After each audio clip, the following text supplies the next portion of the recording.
বেনামাজিরা গোটা বাংলাদেশে লণ্ডভণ্ড করে দেবে, কোনো সমস্যা নাই।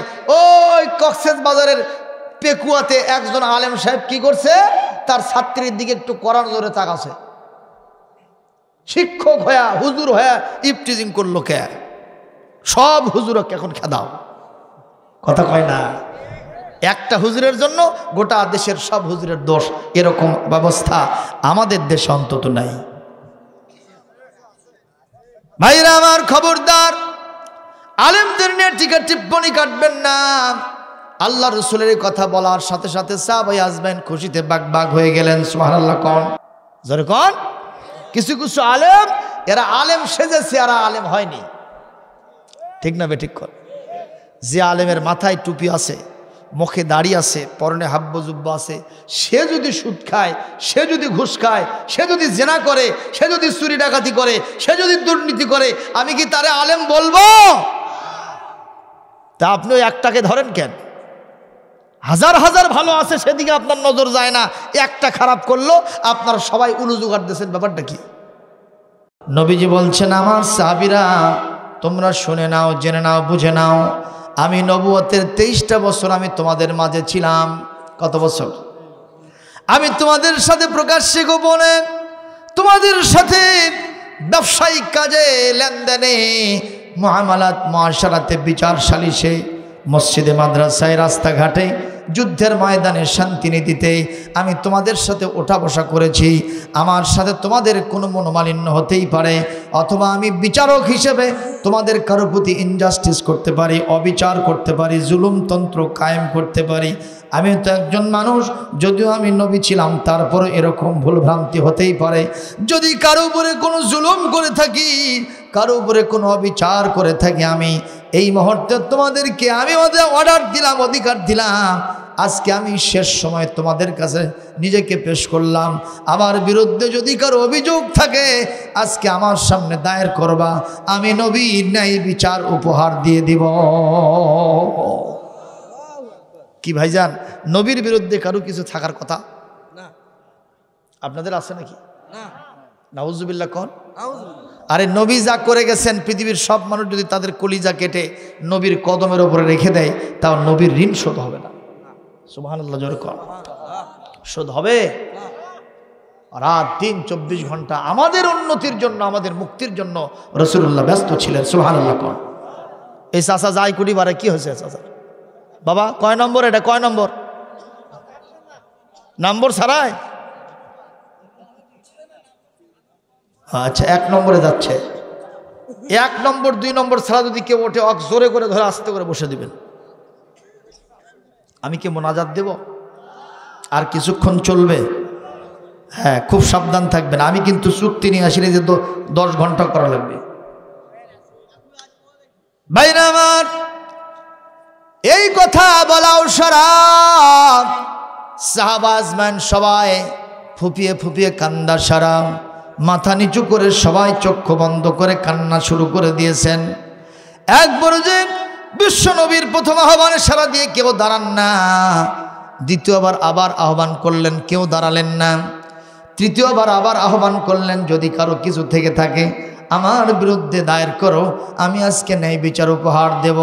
কেউ যখন দাঁড়ায় না, মাঝখান থেকে আস্তে করে ছায়ার মতো একজন সাহাবী দাঁড়ায় গেছেন। সবাই চিন্তা করলেন, কে দাঁড়ালো, কে দাঁড়ালো? তাকায় দেখতেছেন ওনার নাম হলো উক্কাশা ইবনে মুহসিন রাদিয়াল্লাহু তাআলা আনহু, বিশ্বনবীর হাতে গড়া সাহাবী। তিনি দাঁড়ায় গেছেন মাঝখান থেকে। আল্লাহর নবী জিজ্ঞেস করলেন, হাল্লাকা খুসুমাতুন আলাইয়া ইয়া উক্কাশা, হে উক্কাশা, তোমার কি আমার বিরুদ্ধে কোনো অভিযোগ আছে নাকি? কোনো মামলা কি আছে নাকি? তোমার বিরুদ্ধে আমার কোনো অবিচার আছে নাকি? সঙ্গে সঙ্গে উক্কাশা বলছে, হুজুর, আমার একটা মামলা আছে আপনার বিরুদ্ধে, আমি দায়ের করব। বলে, কি মামলা? তুমি তাড়াতাড়ি আমার কাছে চলে এসো। এইবার সাহাবায়ে আজমাইন হাতে পায়ে ধরে অনুরোধ করতেছেন, উক্কাশা ভাই, খবরদার তুমি বিশ্ব নবীর কাছে যাইবা না, কোনো অভিযোগ দায়ের করবা না। বিশ্ব নবীর বিরুদ্ধে আজকের দিনে অভিযোগ দায়ের করা মানে নিজের পায়ে নিজেই কুড়াল মারা। যখন ঠিক না ঠিক? নবীর বিরুদ্ধে ইনজাস্টিসের অভিযোগ দায়ের করা তার মানে নিজের আখিরাতকে নষ্ট করা। ঠিক না ঠিক? বাইরে যেও না উৎকাশা কারো কথাই শোনেন না। বীর দরবে সাহাবীদের ভিড় ঠেলে রাসূলুল্লাহর দরবারে রাসূলুল্লাহর সামনে গিয়ে হাজির হয়ে গিয়েছেন। আল্লাহু আকবার বলেন। আল্লাহর নবী বললেন, মাহিয়াল খুসুমাত, কি তোমার সেই মামলা আমার বিরুদ্ধে বলো। হযরত উকাশা বলছেন, হুজুর, আজ থেকে কয়েক বছর আগের ঘটনা। আপনার নির্দেশ মোতাবেক আমরা যুদ্ধের ময়দানে যাইতেছিলাম। আমি আমার বাহনটা আপনার বাহনের পিছনে ছিল আর আপনার বাহনটা একটু সামনে ছিল। আপনি কমান্ডার ইন চিফ ছিলেন। হঠাৎ করে কি যে হলো, আপনার বাহন, আপনার সাওয়ারি, আপনার ঘোড়াটা থমকে দাঁড়িয়ে গেল। এই সুযোগে আমার ঘোড়াটা, আমার সাওয়ারিটা আপনার ঘোড়াকে ক্রস করে সামনে যেতে নিল। আপনার হাতের ভিতরে একটা ছড়ি ছিল, পান্টি ছিল, লাঠি ছিল। ওই লাঠি দিয়া আপনি আমার পাঁজরে আঘাত দিয়েছিলেন। আমি জানি না ওটা আপনি আমাকে দিয়েছিলেন না আমার ঘোড়াকে দিয়েছিলেন, কিন্তু ঘোড়ার আগে নাই, ওই আঘাতটা আমার পাঁজরে লেগেছিল। আজ কয়েকটা বছর এক্সপায়ার হয়ে গেছে, অতিবাহিত হয়ে গেছে। আমি সে আঘাতে এখনো জর্জরিত, এখনো আহত, আমি এখনো ক্লান্ত পরিশ্রান্ত। ইয়া রাসূলুল্লাহ, ইয়া হাবিবাল্লাহ, আজকে আপনি শেষ বিচারের সময়, আপনি শেষ ভাষণের সময় অধিকার দিয়েছেন, আমার বিরুদ্ধে যদি কারো কিছু থাকে অভিযোগ দায়ের করে আমি ন্যায় বিচার করব। ইয়া রাসূলুল্লাহ, আমার মনের চাহিদা, এই অভিযোগ দায়ের করলাম, আপনি আমাকে ক্ষমতা দিবেন, ওই রকম আঘাত দিয়ে আমি প্রতিশোধ নিয়ে নিব। জোরে বলেন নাউযুবিল্লাহ। কষ্ট হচ্ছে ভাই? নবীর বিরুদ্ধে এরকম অভিযোগ কখনো মেনে নেওয়া যায় না। অথচ বিশ্ব নবীর সাহাবীরা নবীকে ভালোবাসতেন না ঘৃণা করতেন? জোরে বলেন। খুব বেশি ভালোবাসতেন। এমনকি রাসূলুল্লাহর সাহাবীগণের ভালোবাসার জন্য আল্লাহ পাক নিজেই ঘোষণা দিয়েছেন, রাদিয়াল্লাহু আনহুম ওয়া রাদু আনহু যালিকা লিমান খাশিয়া রাব্বাহু। আল্লাহ রাব্বুল আলামিন বলেন, বিশ্ব নবীর সাহাবীদের এতই ত্যাগ, এতই তিতিক্ষা, এতই তাদের স্যাক্রিফাইস, কোরবানি, বিশ্ব নবীর প্রতি এতই ভালোবাসা, আল্লাহ পাক কবুল করে নেয়া তাদের জন্য ঘোষণা দিয়েছেন তারা আল্লাহর প্রতি সন্তুষ্ট, আল্লাহ তাদের প্রতি রাজি খুশি। এই আয়াত প্রমাণ করে বিশ্ব নবীর সব সাহাবীগণ আল্লাহর জান্নাতি। আমরা জানি দুনিয়াতে সাহাবীরা কয়জন সার্টিফিকেট পাইছে? কথা কয় না। এটা হলো হাদিস, ঠিক না ঠিক?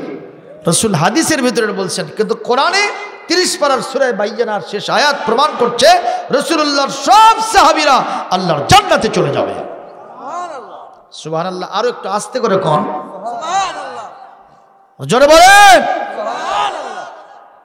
আরে কি না দিয়েছেন জীবনে সাহাবীরা। একজন সাহাবী হযরতে আবু বকর সিদ্দিক রাদিয়াল্লাহু তাআলা আনহু, তার শানে কোরআনে কারীমে কত আয়াত আসছে, হযরত ওমরের শানে কত আয়াত আসছে। সে আবু বকরের শানের আয়াত কি দেখেন, একটু ভালো করে শোনেন। এবং সেখানে সমস্ত সাহাবীরা শামিল আছে। কোরআনে কারীম সূরাতুন নিসা 69 নম্বর আয়াত, আল্লাহ বলছেন, আমার আয়াত তেলাওয়াত শেষ হবে, আপনারা জোরে আল্লাহু আকবার বলবেন, পারবেন না? ومن يطع الله والرسول فأولئك مع الذين أنعم الله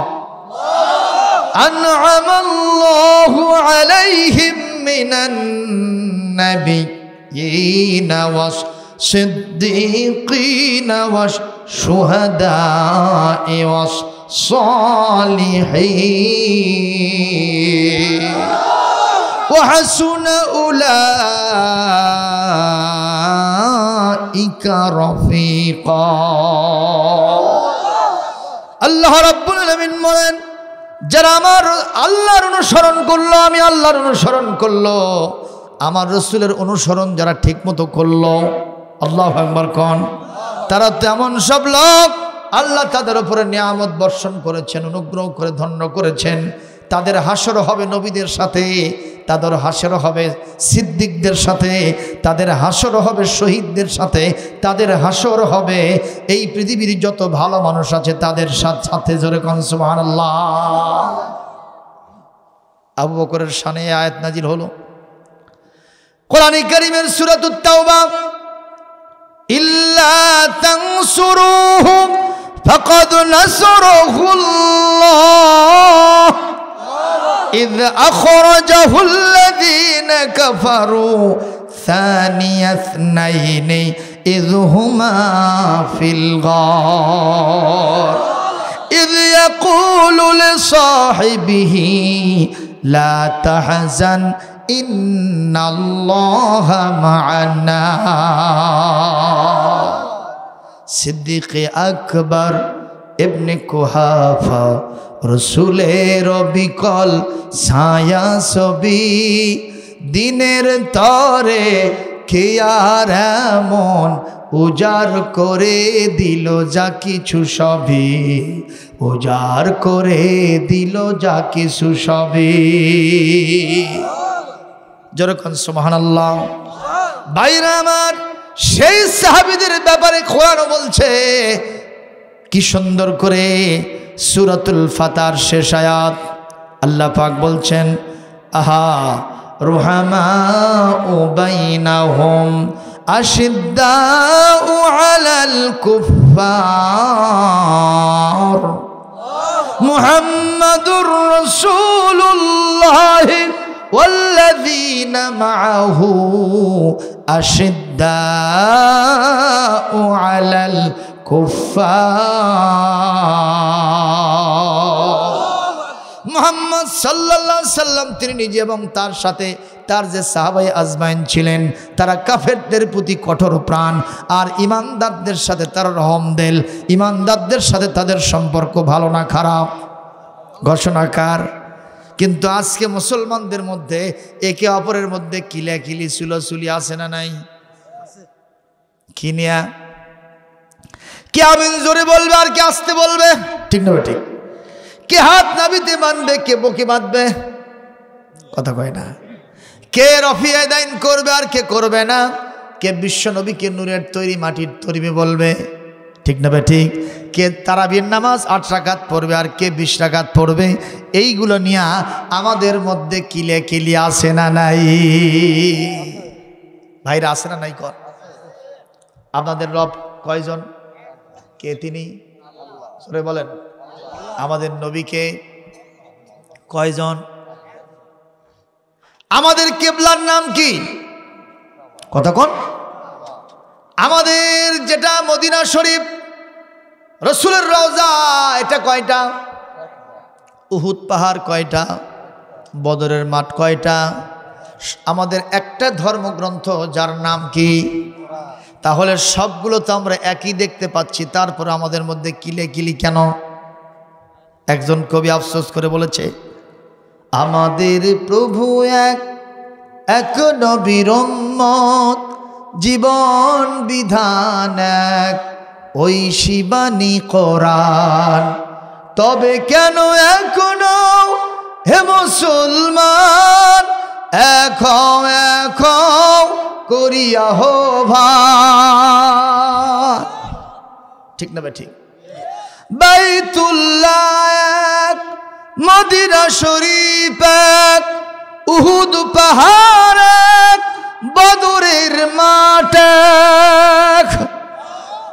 একটা তো জীবন আর মরণ যে একটাই, একটা তো জীবন আর মরণ যে একটাই, একসাথে মিলে মিশে একটাই স্থান। আমাদের প্রভু এক নবীর উম্মত, জীবন বিধান এক ওই শিবানী কোরআন, তবে কেন এখনো হে মুসলমান এখন করিয়া হো ভাই? বলি আমিন। আল্লাহর নবীর এই ভাষণের কথা শুনে রসুল যখন উক্কাশাকে ডেকে বললেন, উক্কাশা, তাহলে তো তুমি আমার বিরুদ্ধে ইলিগেশন দায়ের করেছ, মামলা দিয়েছ। হ্যাঁ, ঠিকই বলেছ, এরকম হতেই পারে। তবে একটা নবী, এই পৃথিবীতে একজন নবী ইচ্ছা করে কোনো মানুষের উপরে আঘাত করতে পারে? কারণ নবী সবচেয়ে শ্রেষ্ঠ মর্যাদা সম্পন্ন, সবচেয়ে রহমদেল, সবচেয়ে কমল ব্যবহারকারী। নবীর সুরত চেহারা, নবীর চরিত্র ফুলের চাইতেও পবিত্র ঘোষণা কে করেছেন? সুতরাং নবীরা কখনো ইচ্ছা করে কারো উপরে আঘাত করতে পারে না। তারপরেও যেহেতু তুমি অভিযোগ দায়ের করেছ রে, আমি তোমার অভিযোগের খণ্ডন করব, এতটুকুন দেরি হবে না। এই যে নাও, তোমার হাতে আমি দিয়ে দিলাম ছড়িটা। বিশ্বনবী হযরত উক্কাশার হাতে দিয়ে দিয়েছেন ওই ছড়িটা, লাঠিটা। উক্কাশা এই ছড়ি আর লাঠিটা নেওয়ার সাথে সাথে ওই লাঠিটা আদ্যপান্ত পর্যবেক্ষণ করে দেখলেন আর বললেন, ইয়া রাসূলুল্লাহ, ইয়া হাবিবাল্লাহ, যদি আপনি পরিপূর্ণ ন্যায় বিচার কায়েম করতে চান, তাহলে ওই দিনে যে লাঠিটা আপনার হাতে ছিল ওইটাই আমার হাতে দিতে হবে। কিন্তু আমি দেখতেছি এখানে যে লাঠিটা আপনি আমাকে দিয়েছেন, এইটা ওই দিনের লাঠি নয়, ওই দিনের ছড়ি নয়, এটা একটা নতুন ছড়ি আপনি দিয়েছেন। এটা দিয়ে আঘাত দিলে 16 আনা প্রতিশোধ হবে না, ন্যায় বিচার কায়েম হবে না, ওইটাই আমাকে দিতে হবে। আল্লাহর নবী বললেন, এ উক্কাশা, ঠিকই বলেছ, তুমি একটু ধীরাও। আমার যতদূর মনে পড়ে, আমার ওই দিনকার লাঠিটা আমার কলিজার টুকরা মা ফাতেমার কাছে আছে। জোরে কোন আল্লাহু আকবার। হুজুর সাল্লাল্লাহু আলাইহি ওয়াসাল্লাম মজলিস ত্যাগ করলেন না, তিনি ভাষণ দিতে আছেন। হযরতে বেলালকে বললেন, বাবা বেলাল, তাল হুনা সারিয়ান, বেলাল রে, একটু তাড়াতাড়ি তুমি আমার কাছে এসো। কাকে ডাকতেছেন? বেলাল বুঝলেন বিশ্বনবী হয়তো আমাকে এই লাঠিটা আনার জন্য দায়িত্ব দিবেন। হযরত বেলাল এত বেশি ভালো নবীকে ভালোবাসতেন, পৃথিবীর সকল কিছুর চাইতে নবীর ভালোবাসা বেলালের অন্তরে বেশি না কম? জোরে কম। বেলাল নবীর ভালোবাসায় বাড়ি ঘর ত্যাগ করেছেন, ভিটা মাটি ত্যাগ করেছেন, নিজের বাপ মাকে ত্যাগ করেছেন, এমনকি উমাইয়ার বাড়িতে যখন গোলামগিরি করেন, বিশ্বনবীর প্রতি ঈমান আনার কারণে এই উমাইয়া তুই মারনা দিয়েছিল, বেলালের চামড়া ছিঁড়ে ফেলেছিল, বেলালকে করিবুল মউত, মৃত্যুর দুয়ারে পৌঁছে দিয়েছিল, ঠিক কিনা? ভাইরা আমার, বেলাল ওখান থেকে আসতেছেন, চোখে দরদর করে পানি ছেড়ে দিয়া বিশ্বনবী বললেন, বেলালে যা বেলা বাইতে ফাতেমা, ফাতেমার বাড়িতে যাও, আর ছড়িটা একটু ফাতেমার কাছ থেকে নিয়ে এসে আমার হাতে দাও। হযরত বেলাল এই নির্দেশ প্রাপ্ত হয়ে এক পা সামনে যান, 2 পা পিছে আসেন। এই নির্দেশটা হুজুর যদি প্রত্যাহার করতেন আমার ভালো হতো, কারণ এমন একটা পান্টি আমি বহন করব, এমন একটা লাঠি আমি বহন করব, যেই লাঠি দিয়া উক্কাশা আমার বিশ্ব নবীর পাঁজরে আঘাত দেবে, আমিও মনে হয় দায়ী হয়ে যাব। সুতরাং এই লাঠি বহন করার চাইতে আমার মরাই ভালো। জোরে কোন মারহাবা। কত ভালোবাসা বেলালের অন্তরে। কষ্ট পাচ্ছেন ভাই? খেয়াল করেন, হযরত বেলাল বলছেন, আমি যাব না, যাব না, যাব কি যাব না। আল্লাহর নবী এই দৃশ্য দেখে বুঝতে পারলেন বেলাল যাইতেছে, আবার যাও যাইতেছে, একবার যা আবার ফিরে আসি। হুজুর সাল্লাল্লাহু আলাইহি ওয়াসাল্লাম বললেন, বেলাল রে, ও বেলাল, আমার যে নির্দেশ তোমার ভালো লাগবে সেইটাও তোমার মানা লাগবে, আমার যে নির্দেশ তোমার ভালো লাগবে না সেটাও তোমারে মেনে নিতে হবে, তাহলেই তো তুমি আমার খাঁটি উম্মত হতে পারবা। সুবহানাল্লাহ। প্রিয় ভাইরা, বলেন তো, নামাজ পড়তে বললে কেউ কি কাউকে মারবে? কথা কয় না। ও নামাজ পড়বে, সমস্যা নেই। যদি কেউ সুদ খায় আর আমি যদি বলি ভাই সুদটা ছেড়ে দেন, তাহলে ওই কি বেজার হবে না খুশি হবে? কথা কয় না কেন? আমি যদি বলি আপনার বিবিটা পর্দায় থাকে না, আপনার মেয়েটা বেপর্দা হয়ে কলেজ ইউনিভার্সিটিতে গিয়া সে ওখানে বয়ফ্রেন্ডদের নিয়ে মাতামাতি করে, আপনি পিতা হয়ে কি দেখেন চায় থেকে? আপনি মেয়েকে ঠেকাতে পারেন না, আপনার বইয়ের গায়ে পর্দা উঠাই দিতে পারেন না, বলেন তো ওই লোকটা কি খুশি হবে না বেজার হবে? কিন্তু বেজার হলে কি হবে? যেটাতে তুমি বেজার হচ্ছ সেটাও কার বিধান, আর যেটাতে তুমি খুশি হচ্ছ সেটাও কার বিধান। সুতরাং বেজার হলেও কোনো সমস্যা নেই, যেটাই তোমার আল্লাহর পক্ষ থেকে বিধান হিসেবে এসেছে সেটা মেনে নেওয়ার ভেতরেই কল্যাণ হবে। কথা কন না কেন? কিন্তু আমরা খালি সহজ সুন্নতগুলো মানব, মিষ্টি খাওয়া, কদু খাওয়া, আতর মাখানো আর কি সুরমা লাগানো, ঠিক না ভাই? আর খাওয়া শেষে দাওয়াত খাইতে গেলাম, খাওয়া শেষে হুজুর একটু না মিষ্টি দেন, হ্যাঁ একটু দই দেন, আকবরিয়ার দই, এশিয়ার দই, হ্যাঁ আবার আপনাদের এখানে হাঁসখালির দই। এটা মজলিস হচ্ছে, হাঁসখালির দই ছাড়া কেমনে হয় জিয়ারত, ঠিক না ভাই? ঠিক। এই যে বিষয়টা, এ ব্যাপারে একজন কবি আফসোস করে বলছে, রসুলের সুন্নত তুমি সহজগুলো মানো আর কঠিনের দিকে তুমি যাও না। রসুল কি বলছে রসুলের শানে সেটা শোনেন, বলবো। সুন্নত নয় শুধু দাওয়াতের মেহমান, সুন্নত নয় শুধু খাওয়া শেষে মধু পান, আরো কিছু সুন্নত আছে তুমি জানো কি, জানলেও জীবনে কখনো তা মানো কি। কথা বলে না, ঠিক না ঠিক? সুন্নত নয় শুধু মেশরাতে যাওয়া, সুন্নত নয় শুধু আতুর সুরমা মাখা, সুন্নত নয় শুধু মেশরাতে যাওয়া, আর সুন্নত হলো পাথরের আঘাত খাওয়া। মুহাব্বতে তার খালিদ ওমর আলী আবু বকরের মতো পাশে থাকো কি, সুন্নত নয় শুধু দাওয়াতের মেহমান, সুন্নত নয় শুধু খাওয়া শেষে মধু পান, আরো কিছু সুন্নত আছে তুমি জানো কি, জানলেও জীবনে কখনো তা মানো কি। একটু জিকির করেন সুবহানাল্লাহ, আলহামদুলিল্লাহ, লা ইলাহা, সুবহানাল্লাহ, আলহামদুলিল্লাহ, লা ইলাহা, লা ইলাহা ইল্লাল্লাহ, মুহাম্মাদুর রাসূলুল্লাহ সাল্লাল্লাহু।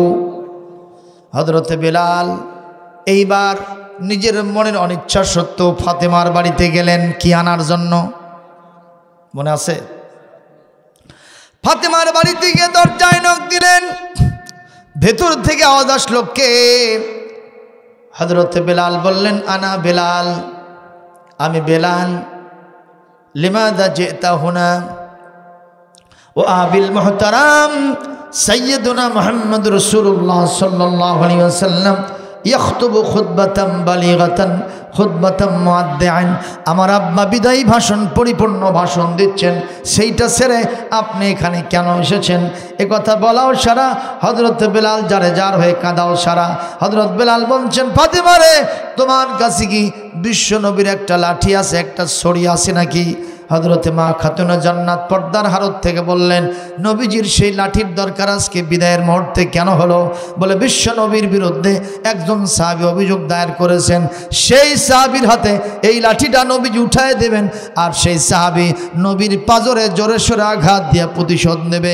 এ কথা বলাও সারা খাতুনে জান্নাত নবীজির কলিজার টুকরা মেয়ে ফাতেমাতুজ জাহরা রাদিয়াল্লাহু তাআলা আনহা কান্না করাও সারা। বলেন তো, বাপের বিরুদ্ধে কেউ অ্যাকশন নেবে, আসল মেয়ে যদি হয়, আসল বেটা যদি হয়, এটা কি মেনে নিতে পারে? ফাতেমা বললেন নিঃসন্দেহে আজকে আমার আব্বার বিরুদ্ধে যে অ্যাকশনে যাবে, তার দুনিয়াও যাবে, আখিরাতও বরবাদ হবে, ঠিক না বে ঠিক? সুতরাং কে কপাল পোড়া, যেহেতু আব্বা দিতে বলেছেন, আমার মনে অনিচ্ছা সত্ত্বেও আমি লাঠিটা বেলালের হাতে দিয়ে দিলাম। হযরত বেলাল লাঠিটা নিয়ে আসতেছেন, থরথর করে কাঁপতেছেন, আহারে চোখ থেকে দরদর করে পানি পড়তেছে। সমাবেশের কাছে মসজিদে নববী শরীফের কাছে যখন এসেছেন, হযরত আবু বকর, ওমর, ওসমান, আলী রাদিয়াল্লাহু তাআলা আলাইহিম আজমাইন জলিলুল কদর সাহাবীরা বেলালকে ধরেছেন। না না, এই লাঠি কখনো অক্কাশের হাতে আমরা দিতে দেব না। অক্কাশের আমাদের চোখের সামনে নবীর বিরুদ্ধে শুনে যাবে, আমরা বেঁচে থাকতে এই দৃশ্য কখনো মেনে নিতে পারি না। যখন মারহাবা। এটা ভালোবাসা আসল না নকল? এ জোরে কন না কেন? আর আমাদের যে ভালোবাসা আছে, ইয়া নবী গলম গলম 10 খান জিলাপি, এ কথা কয় না কে? আছে না নাই? কথা কয় না কেন? এই যে আগামীকাল শবে বরাত, লাইলাতুন নিসফে মিন শাবান, আগামীকাল 14ই শাবান দিবগত রাত, ঠিক না বেঠিক? দেখবেন হালো হাল ছাড়বে, পোয়াতি সোল ছাড়বে। বিশেষ করে হানাফি মাযহাবে এটা বেশি আছে।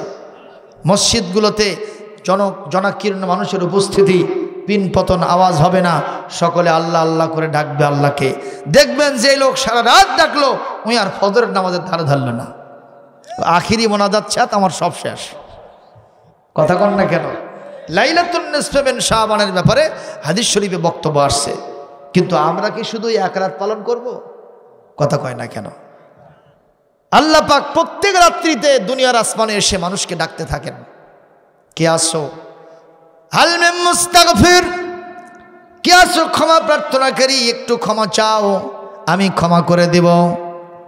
হাল মিন মুস্তারজিকিন ফারজুকুহু, কেউ কি আসো আমার কাছে রিজিক প্রত্যাশী? আমার কাছে এসো, আমি রিজিক দিয়ে দিব। সুবহানাল্লাহ।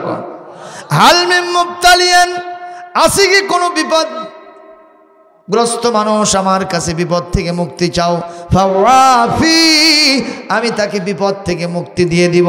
প্রত্যেক রাত্রে মহান আল্লাহ তাআলা দুনিয়ার আসমানে এসে মানুষকে এভাবে ডেকে ডেকে রাত্রেবেলায় বলে থাকেন, ওই মাগরিবের পর থেকে ফজর পর্যন্ত ডাকতে থাকেন।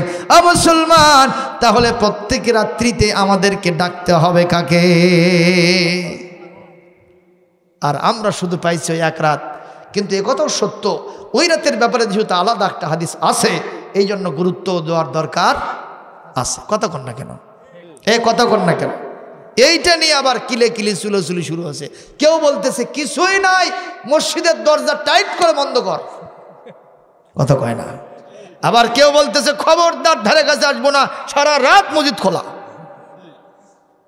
তুই ঠেকা পারলে ঠেকা। হ্যাঁ, এই যে আমাদের মধ্যে দলাদলি শুরু হয়ে গেছে, এই কারণে ইসলামের 12টা বাজতেছে। ভাই ঠিক নেবে? ঠিক কর। যেহেতু তারা ওই হাদিসের উপর আমল করতেছে, করুক, আল্লাহকেই তো ডাকবে। কথা কর না কেন? আল্লাহকেই তো ডাকবে। এই রাত্রিতে কত মানুষ সুদ খাচ্ছে, কত মানুষ ঘুষ খাচ্ছে, জেনা ব্যভিচার করতেছে হোটেলে মটেলে বাগানে গার্ডেনে। কথা কর না কেন? মাতাল হয়ে পড়ে আছে, কত মানুষ মানুষের উপরে জুলুম করছে, কেউ কাউকে সন্ত্রাস করে মেরে ফেলছে, হত্যা করতেছে। তাদের চাইতে অন্তত যারা মসজিদে ঢুকে আল্লাহকে ডাকতেছে, তারা তো অন্তত তাদের চাইতে ভালো। কথা কন ঠিক কিনা? আমি কেন সেটা মেনে নিই না? আবার যারা বলতেছে ঠিক আছে সহি হাদিসে নাই, আমরা করবো না, ভালো কথা, করতেছে না, তুমি কেন তাদের বিরুদ্ধে বক্তব্য দাও? কথা কয় না রে বাবা? কি কম চাষা কি কয় বারে? এই যে ওই চাষে আসল চাষা বুঝছে, ওই চাষাজি বুঝছে। যেরকম মারহাবা। সম্মানিত উপস্থিতি, কথা কি আপনারা শুনতেছেন আমার? আরে নবীজির ওই কথা কইয়া, নবীজির ওই কথা কইয়া সবাই কান্দে, কিন্তু নবীর সমাজ গড়ার কাজে শত দ্বন্দ্ব মনে বাজে। নবীর নামে দরুদ পড়ি, নবীর নামে গড়াগড়ি মসজিদের ভেতরে। কথা কয় না? বাইরে তারে মানতে না রে সংসার ও সমাজে। তিনি হলেন আল্লাহর রসুল, তিনি হলেন আল্লাহর রসুল, এমনটি কি সাজে, কিন্তু নবীর সমাজ গড়ার কাজে শত দ্বন্দ্ব মনে বাজে। নবীর কথা শুনতে ভালো, নবীজির আদর্শ ভালো, বক্তৃতার বিবৃতিতে সবাই বলতে পারে। সে আদর্শে ব্যক্তি জীবন রাষ্ট্র গড়ার কাজে পিত্ত জলের স্যাঁত করে, পিত্ত জলের স্যাঁত করে বকে আজে বাজে, কিন্তু নবীর সমাজ গড়ার কাজে শত দ্বন্দ্ব মনে বাজে। যত বড় লিডার হোক দেখবেন বিশ্ব নবীর সিরাতুন নবীর দিনে মঞ্চে দাঁড়ায়া বড় বড় খদ্দের পাঞ্জাবি পরে একটা ঘাড়িহীনি টুপি মাথার দিয়ে আতর সুরমা মাখায়া সে বলতেছে আজকে এই ঈদে মিলাদুন নবীর দিনে, সিরাতুন নবীর দিনে আমি ওপেন সিক্রেট ডাইরেক্ট ঘোষণা দিতে চাই, এই পৃথিবীকে অশান্ত পৃথিবীকে শান্ত করতে হলে, এই ঘুণে ধরা পৃথিবীকে, সমস্যা সংকুল পৃথিবীকে আবার যদি আমরা শান্তি দিতে চাই, বিশ্ব নবীর আদর্শের বিকল্প নাই। বলে না বলে না? এই নেতা আবার শ্রীকৃষ্ণের জন্মবার্ষিকী গেছে। শ্রীকৃষ্ণ চেনেন না? ওই হিন্দুদের ওখানে গেছে, ওখানে যাওয়ার পর বলতেছে আমি আজকের এই দিনে শ্রীকৃষ্ণের জন্মবার্ষিকীতে আমি তীব্র কণ্ঠে, ঝাঁঝালো কণ্ঠে আমি আমার সমস্ত শক্তি এক জায়গায় করে বলতে চাই, এই সমস্যা সংকুল ঘুণে ধরা ঝঞ্ঝা বিক্ষুব্ধ পৃথিবীকে আবার শান্ত করতে হলে শ্রীকৃষ্ণের আদর্শের কোনো বিকল্প নাই। নাউজুবিল্লাহ বাড়ির যা কোয়েন আর না জোরে কন। এটা হলো গোল আলু। জোরে কন কি আলু? গোল আলু সব সরকারি চলে, ঠিক না ভাই? ঠিক। ভর্তা হয় না, পুরপুরি হয় না, ভাজি হয় না, ঘাটি হয় না, আলু ঘাটার সাটা হয় না, সব হয়। কতক্ষণ ঠিক কিনা? সেক্ষেত্রে বেলালের ভালোবাসা, সাহাবীদের ভালোবাসা কত কঠিন। বেলাল যখন সরিয়ার পান্টিয়ার লাঠি নিয়ে আসে, সব সাহাবীরা বলেন হতে পারে না, উক্কাশার হাতেই লাঠি যেতে দিব না। হুজুর বললেন এ বাবা, তোমরা যে আমাকে ভালোবাসা দেখাইছো, দ্যাটস এনাফ ফর ইউ, কাফালাকুম, এটাই তোমাদের জন্য, হাসবুকা আলান, এটাই তোমাদের জন্য যথেষ্ট হয়ে গেছে। আমি বললাম আমার প্রতি ভালোবাসা দেখানোর জন্য তোমরা জান্নাতি, তোমরা বসে যাও, আমি ন্যায় বিচার কায়েম করব, আমাকে ডিস্টার্ব করা যাবে। বেলাল বাবা তাল হোনা সারিয়ান, তাড়াতাড়ি আসো। হযরত বেলাল আসতে চাই না, তারপরে নবীজির নির্দেশ মানতে হবে। আল্লাহর নবীর হাতে যখন এই ছড়িটা দেবেন, সর্বশেষে দুই ভাই আসছে যাদের নাম আল হাসান আল হোসাইন, সাইয়্যিদা শাবাবি আহলিল জান্নাহ, সিবতু রাসূলিল্লাহ সাল্লাল্লাহু আলাইহি ওয়াসাল্লাম। মারহাবা কোন? হাসান আর কয় ভাই? দুই ভাই এসে বলতে যে চাচা বেলাল, হবে না, হবে না, এই ছড়ি উক্কাশার হাতে যাবে না, আমাদের চোখের সামনে আমাদের কলিজার নানাজিকে আঘাত দিয়ে কষ্ট দেবে, আমরা সেটা মেনে নিব না। আল্লাহু আকবার বলেন, আরো জোরে বলেন আল্লাহু আকবার। এই মুহূর্তে মুসলমান ভাইরা আল্লাহর নবী হাসান হোসেনকে বললেন, ভাইয়া রে, তোমরা যেটা করেছো দ্যাটস এনাফ ফর ইউ, এটাই তোমাদের জন্য যথেষ্ট। ভালোবাসা আমি দেখেছি, আমার আল্লাহ দেখেছে, এটাই নাজাতের জন্য যথেষ্ট হবে। এই ভালোবাসা কাল কিয়ামতে কাজে লাগবে, বসে যাও। ওনারা দুই ভাই নিজের মনের অনিচ্ছা সত্য আস্তে করে বসে গেলেন। এই মুহূর্তে আল্লাহর নবী ছড়িটা হাতের মধ্যে নিয়া এই মুহূর্তে উক্কাশার হাতে ছড়িটা দিয়ে দিয়েছেন। মারহাবা কোন? উক্কাশা ছড়িটা নিয়া আদ্যপান্ত পর্যবেক্ষণ করে বলে, হুজুর সত্যি তাই, যেই ছড়িটা দিয়া পান্টি আর লাঠি দিয়ে আপনি আমাকে আঘাত দিয়েছিলেন, এই মুহূর্তে সেই ছড়িটাই আমার হাতের মধ্যে পেয়ে গেছি। এখন যদি আঘাত দেই 16 আনা আঘাত আপনার হবে, ন্যায় বিচার কায়েম হবে। কিন্তু আমার যে আর একটা শর্ত আছে। কি আছে? জোরে কোন? আর একটা শর্ত আছে। সেটা কি? শর্ত হলো, ইয়া রাসূলুল্লাহ, হাবিবাল্লাহ, যখন আপনি আমাকে আঘাত দিয়েছিলেন তখন আমার শরীরে ছিল পাতলা ফিনফিনা কাপড় পোশাক, কিন্তু এই মুহূর্তে আমি দেখতেছি আপনার শরীরে অনেক মোটা মোটা কাপড়। আমি যদি আঘাত দেই আপনার আঘাতটা 16 আনা লাগবে না, ন্যায় বিচার 100% হবে না। সুতরাং ন্যায় বিচার যদি কায়েম করতে চান আপনার শরীরটাকে কাস্প করতে হবে, উন্মুক্ত করতে হবে, আমি যেন মনের মতো আঘাত দিয়ে প্রতিশোধ নিতে পারি। আল্লাহু আকবার, জোরে কোন। এই কথা বলাও সারা, ফেরেশতা মণ্ডলীর ভিতরে কান্নার রোল পড়াও সারা, আল্লাহর আরশে আজিমে থরথরি কাঁপ সারাও, সমস্ত সৃষ্টি জীবগুলো কান্নার রোল ফেলে দিয়েছে। কি হবে কি হবে, সত্যিই কি উকাশা বিশ্বনবীর পাঁজর মোবারকে আঘাত দিয়ে কষ্ট দেবে? এই মুহূর্তে হযরত বিশ্বনবী সাল্লাল্লাহু আলাইহি সাল্লাম বললেন, উকাশারে যত বড়ই তুমি চেষ্টা করো না কেন, যতই শর্তের বেড়াজাল দিয়ে আমাকে আবদ্ধ করো না কেন, আমি ন্যায় বিচার কায়েম করতে এতটুকুন পিছিয়ে যাব না। আমি ন্যায় বিচার কায়েম করবই করব। জোরে কর আল্লাহু আকবার। ভাইরা আমার, নবীজি বুখারীর হাদিসে বলেন, কাল কিয়ামতের কঠিন ময়দানে যখন কোনো ছায়া থাকবে না, সূর্য মানুষের নিকট থেকে তাপ দেবে, ঠিক কিনা?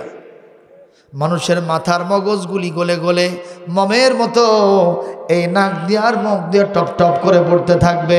মানুষ বলবে, আইনা যিল্লা ওয়াল মা,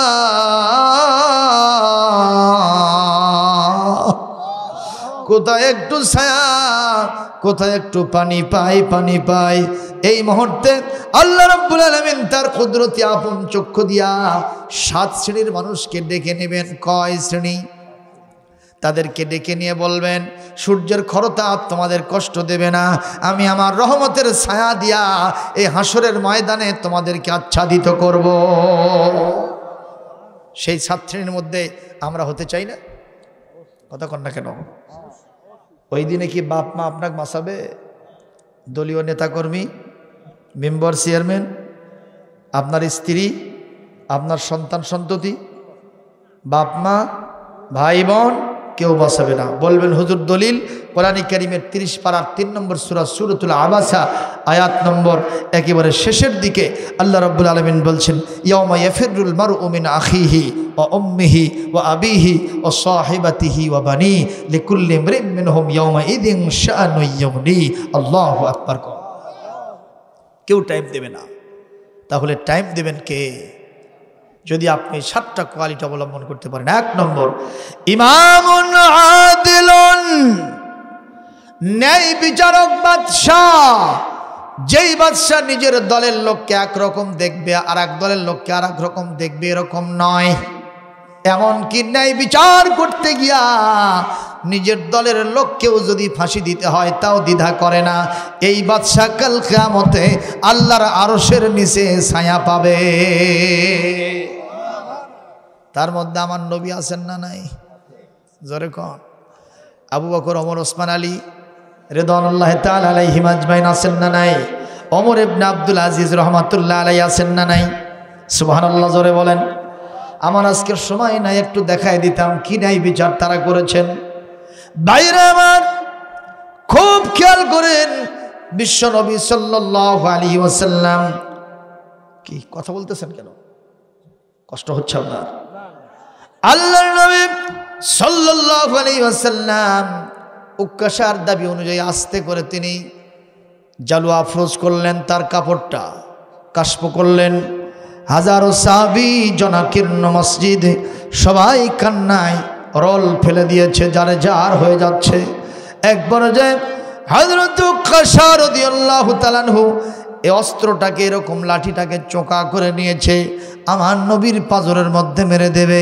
1 পা 2 পা করে বিশ্ব নবী রেডি হয়ে আসেন, 1 পা 2 পা করে রসুলের সামনে অগ্রসরমান হয়ে আমার সোনার নবীজির সামনে গিয়া 2 চোখের পানি ছেড়ে দিয়ে কেঁদে ওঠে, হাতের লাঠি হুত্তি করে ফেলে দিয়া রাসূলুল্লাহর জাসাদ মোবারক নিজের শরীরের সাথে জোরে করে আস্তে করে ধরে নিয়া এমনভাবে চুমু খাইতে লাগলেন, আল্লাহর নবীর কপাল মোবারক, আল্লাহ পাকের আল্লাহর নবীজির গণ্ডদেশ, আল্লাহর নবীর বক্ষ মোবারক, আল্লাহর নবীর পিছনে মোহরে নবুয়ত বারবার চুমো খাইতে লাগলেন আর বললেন, ইয়া রাসূলুল্লাহ, ইয়া হাবিবাল্লাহ, আপনি কেমনি বুঝলেন আমার মতো একজন সাহাবী আপনি নিজে হাতে করে তুলেছেন? জান দেওয়ার জন্য আপনার কারণে আমরা রেডি ছিলাম, নিজের জান দিয়ে আপনাকে বাঁচাবো, সেই সাহাবী আপনাকে আজকে বিদায়ের দিনে আঘাত দিয়ে কষ্ট দেবে, এটা আপনি কেমনে বিশ্বাস করলেন? এটা আপনি কেমনে মেনে নিলেন? ইয়া রাসূলুল্লাহ, আমি আজকে শেষ দিনে একটা চান্স নিলাম। আপনি একদিন বলেছিলেন আমার মোহরে নবুয়ত ঈমানের সাথে যদি কেউ একটা বার দেখে নিতে পারে আর চুম্বন করতে পারে, আমার শরীরের সাথে যদি কারোর শরীরটা একবার মহব্বতের সাথে ঘর্ষণ লাগাতে পারে, আল্লাহ পাক তার জাহান্নামের আগুন হারাম করবে, জান্নাত তার জন্য ওয়াজিব করে দিবে। আজকে আমি বিচারের শেষ দিনে, শেষ ভাষণের দিনে আমি এই চান্সটুকু গ্রহণ করলাম, এই কারণে আপনার শরীরের সাথে আমি ঘর্ষণ লাগাই দিলাম।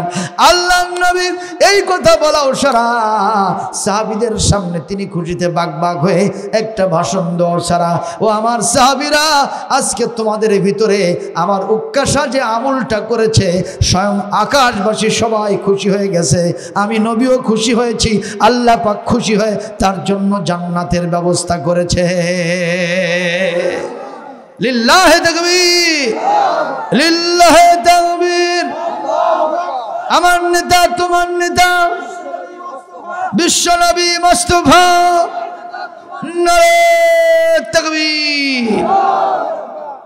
কষ্ট হচ্ছে। আল্লাহ পাক পৃথিবীতে নবীকে এই ন্যায় বিচার প্রতিষ্ঠার জন্য পাঠিয়ে দিয়েছিলেন, সেই ন্যায় বিচার পৃথিবী থেকে আজকে উঠে গেছে।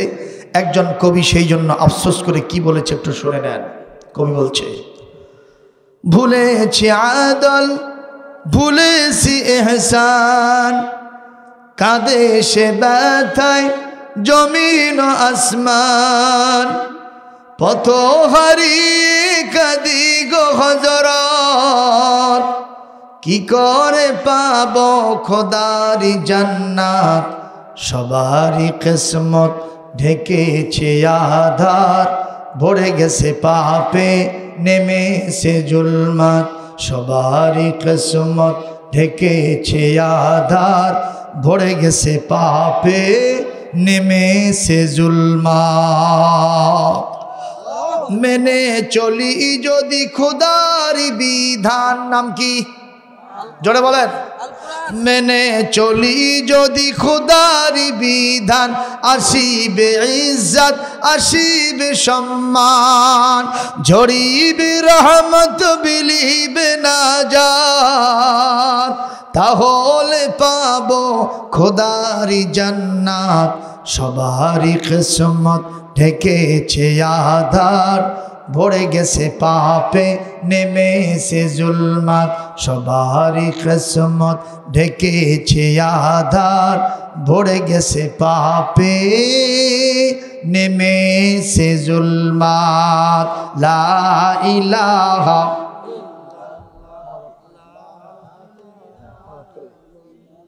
সুবহানাল্লাহ আলহামদুলিল্লাহ লা ইলাহা লা ইলাহা ইল্লাল্লাহ, জোরে লা ইলাহা, লা ইলাহা ইল্লাল্লাহ মুহাম্মাদুর রাসূলুল্লাহ সাল্লাল্লাহু আলাইহি ওয়াসাল্লাম। প্রিয় উপস্থিতি, এতক্ষণ আমি আপনাদের সামনে চিল্লি করে কষ্ট দিচ্ছি, মন খারাপ করেছেন না তো? হ্যাঁ, আপনারা তো মনে করতেছেন এই হুজুরও যায় না, আমরা উঠতে পারি না। চলবে? কি বলতেছে ওই চাচা? কয় কি মাঝে মাঝে বারে এই চাচা কেনা তুলে দেন তো দেখি তো, উনি কোন চাচা, দেখুক তো পাবলিক কি জিনিস, জনগণ।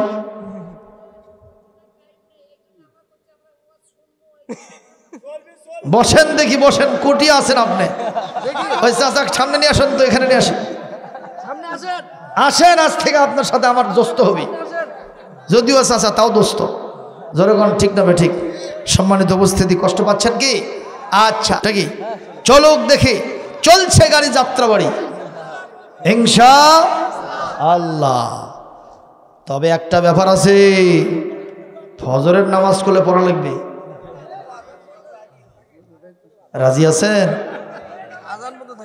পড়বেন পড়বেন, ফজর পড়বেন, বলি ইনশাআল্লাহ। দেখি কারা কারা ফজরের নামাজ পড়বেন, হাত তোলেন তো দেখি। এই সোলটা করছে, একটা কাম হলো হুজুরের, যে মনে যাই না আজকে সেবাদা কর্ম। এটা তোলেন না, তোলেন, হাত তোলেন দেখি, হাত তোলেন। দাঁড়িয়ে আছে, হাত তোলেন। কি রকম স্যাদর দেখেন, অনেকে এই তালে লক্ষ্য করে আসে যাতে হাত না তোলা লাগে।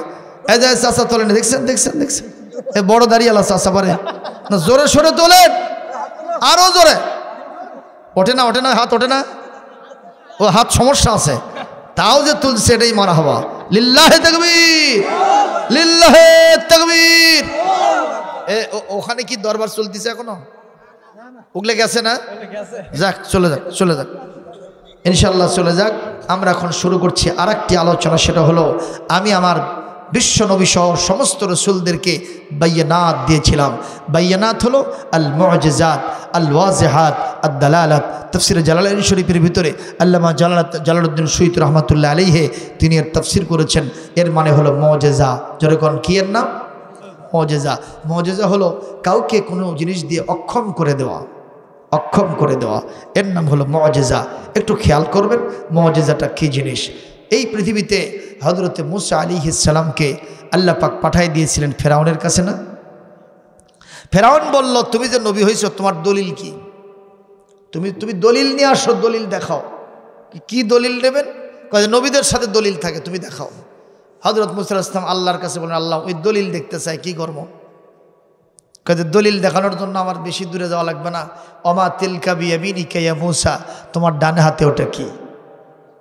হ্যাঁ, মূসা আলাইহিস সালাম বলেন, হিয়া আসায়া আতাওয়াক্কাউ আলাইহা ওয়া আহুশু বিহা আলা গানামি ওয়া লিয়া ফিহা মাআরিবু উখরা। যখন মারহাবা,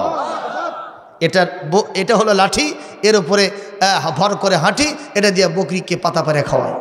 আরও মেলা কাজ আছে। আল্লাহ জিজ্ঞেস করছেন কয় কথা? তোমার হাতে কি লাঠি, এটা বললি যথেষ্ট, ঠিক না বেঠিক? কিন্তু উনি কয়টা কথা বলছে একসাথে? 3-4টে বলে ফেলছে। তাহলে কি বোঝা যায় হযরত মূসা বাসাল ছিলেন? বাসাল, হ্যাঁ। এই যে একজন করতে ঠেটে, অনেকে বলে মূসা আলাইহিস সালাম ঠেটা নবী ছিলেন। ঠেটা কথাটা কি নবীর সামনে খাটায়? তবে যেদিন ছিলেন এটা সঠিক, ঠিক না বেঠিক? একদিন আল্লাহকে বলতেছে, আল্লাহ আমার এমন কিছু আছে যা তোমার নাই। আল্লাহ বলতেছে, মূসা কি কও তুমি? লিল্লাহি মা ফিস সামাওয়াতি ওয়া মা ফিল আরদ, আসমান জমিনের সবই তো আমার, তোর আবার কি? কয় আল্লাহ বলবো। কয় দেখি বলো তো। আল্লাহ কিন্তু সবই জানে, ও কি বলতে চাচ্ছে সেটা আল্লাহ জানেন। কিন্তু বিশ্ববাসীর সামনে এটা প্রতিবাদ করার জন্য তিনি বললেন, দেখি কি? বলে আল্লাহ আমার মৌত আছে, তোমার নাই।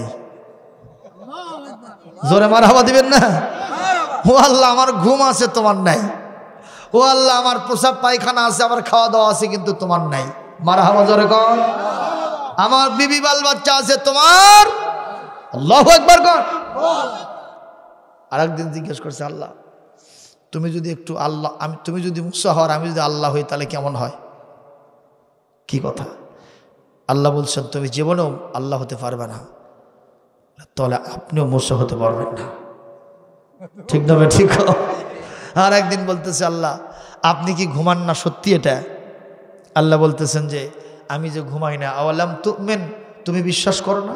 কই বিশ্বাস তো করি, যদি দেখতে পেতাম লিয়াতমাইন্না কলবি, তাহলে আমার অন্তরটা আরো বেশি পরিতৃপ্ত হয়ে যেত। সুবহানাল্লাহ। তাহলে মূসা শোনো, তোমার হাতের মধ্যে এক গ্লাস পানি নাও, এক গ্লাস পানি নাও হাতের মধ্যে। মূসা আলাইহিস সালাম এক গ্লাস পানি নিয়ে দাঁড়ায় আছে। ওদিক থেকে ঘুমার তন্দ্রাকে বলছে, মূসক জম্মের ধরা ধর। ঘুম আসে, মূসক ধরছে। বলেন তো গ্লাস আছে, পানির খবর কি? ওটা তো আরো আগে গেছে, ঠিক না বে ঠিক? তো মূসা আলাইহিস সালাম তাড়াতাড়ি সেজদায় পড়ে গিয়ে কাঁদতেছেন, আল্লাহ গোস্তাখি হয়েছে, আমি মাপ চাই, মাপ চাই। আল্লাহ পাক জিজ্ঞেস করলেন, কি করেছো তুমি? কই যে একটা গ্লাসের দায়িত্ব দিলেন, সেটা ভেঙে চুরমার হয়ে গেছে। কোন কারণে? বলে ঘুম কোন দিক থেকে ধরছে, খুব সতর্ক ছিলাম, কিন্তু আসলো কোন দিক থেকে আমি টের পাইনি। আল্লাহ বললেন, মূসা খবরদার কোনো বেয়াদবি তুমি করো নাই। তুমি দেখতে চেয়েছো আমি আল্লাহ ঘুমাই কিনা। মুসা রে, যদি আমি আল্লাহ ঘুমাইতাম, একটু খেয়াল করো, ঘুম ধরার কারণে তোমার একটা গ্লাসের দায়িত্ব তুমি নিতে পারো নাই, ভেঙে চুরমার হয়ে গেল। আমাকে যদি ঘুমে পেত, আমার যদি ঘুম লাগতো, আকাশ আর জমিনের মধ্যে সংঘর্ষ লাগবো, রাত দিনের মধ্যে সংঘর্ষ লাগতো, ওই পাহাড় আর নগরের মধ্যে, সাগরের মধ্যে সংঘর্ষ লাগতো, চাঁদ সূর্যের মধ্যে সংঘর্ষ লাগতো। অতি অল্প সময়ে শৃঙ্খলপূর্ণ পরিবেশ লণ্ডভণ্ড হয়ে যেত। সুতরাং আমার কোনো ঘুম লাগে না। লা তাখুযুহু সিনাতুন ওয়ালা নাওম। আমার আল্লাহর ঘুম নাই, আমার আল্লাহর কোনো তন্দ্রা নাই।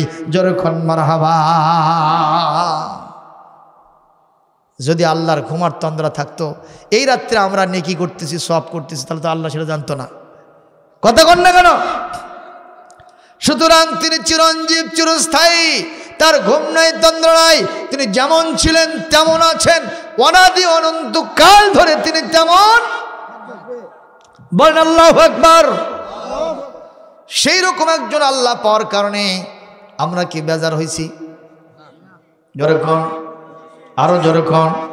এইরকম বৈশিষ্ট্যপূর্ণ আল্লাহ তো মানুষের জন্য দরকার ছিল। কিন্তু দুঃখজনক, কিছু মানুষ আছে আল্লাহর সাথে পাল্লা দেয়।